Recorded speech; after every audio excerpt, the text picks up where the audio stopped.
السلام عليكم ورحمة الله تعالى وبركاته، والصلاة والسلام وأشرف المرسلين. تحياتي لإخواني النحالين من قناة تربية النحل في فرنسا بمدينة روان، ورمضانكم مبارك. اليوم سوف نتكلم عن النحل الذي يسكر.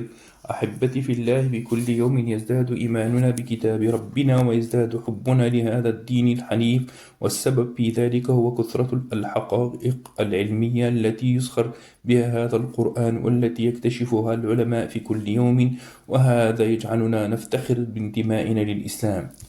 ومن عجائب النحل ظاهرة يسميها العلماء ظاهرة السكر عند النحل. فبعض النحل يتناول أثناء رحلاته بعض المواد المخدرة مثل الإيثانول، وهي مادة تنتج بعد تخمر بعض الثمار الناضجة في الطبيعة، فتأتي النحلة لتلعق بلسانها قسما من هذه المواد فتصبح سكرا تماما مثل البشر. ويمكن أن يستمر تأثير هذه المادة لمدة 48 ساعة. إن الأعراض التي تحدث عند النحل بعد تعاطيه لهذه المسكرات تشبه الأعراض التي تحدث للإنسان بعد تعاطيه المسكرات. ويقول العلماء إن هذه النحلات سكر تصبح عدوانية ومؤذية، لأنها تفسد العسل وتفرغ فيه هذه المواد المخدرة، مما يؤدي إلى تسممه. ولكن الله تعالى يصف العسل بأنه شفاء في قوله تعالى: يخرج من بطونها شراب مختلف ألوانه فيه شفاء للناس. فماذا هيأ الله لهذا العسل ليبقى سليما ولا يتعرض لأي مواد سامة؟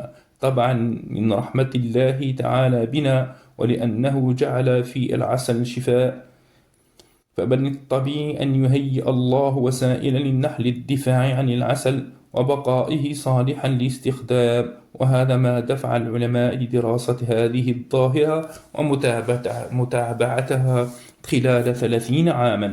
وكان لابد من مراقبة سلوك النحل.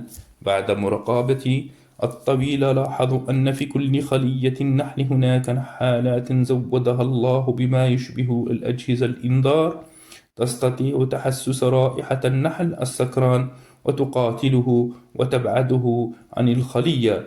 وتأملوا معي الحكمة التي يتمتع بها عالم النحل. حتى النحلة التي تسكر مرفوضة وتطرد، بل وتجلد من بقية النحالات المدافعات. أليس النحل أعقل من البشر؟ إن النحالات التي تتعاطى هذه المسكرات تصبح سيئة السمعة، ولكن إذا ما أفاقت هذه النحلة من سكرتها سمح لها بالدخول إلى الخلية مباشرة، وذلك بعد أن تتأكد النحالات أن التأثير السام لها قد زال نهائيا. حتى إن النحالات تضع من أجل مراقبة هذه الظاهرة وتطهر الخلية من أمثال هؤلاء النحالات، تضع ما يسمى بالحارسات، وهي النحالات التي تقف مدافعة وحارسة للخلية، وهي تراقب جيدا النحلة التي تتعاطى المسكرات وتعمل على طردها. وإذا ما عاودت الكرة فإن الحراس سيكسرون أرجلها لكي يمنعوها من إعادة تعاطي المسكرات.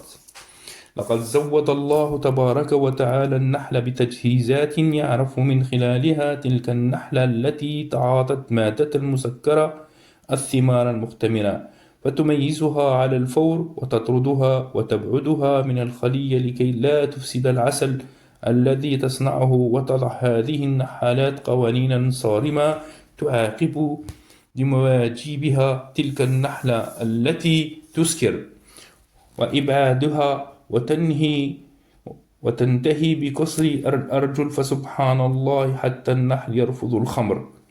ويخطر ببالنا السؤال التقليدي الذي نطرحه عندما نرى مثل هذه الظاهرة: من الذي علم النحل هذا السلوك؟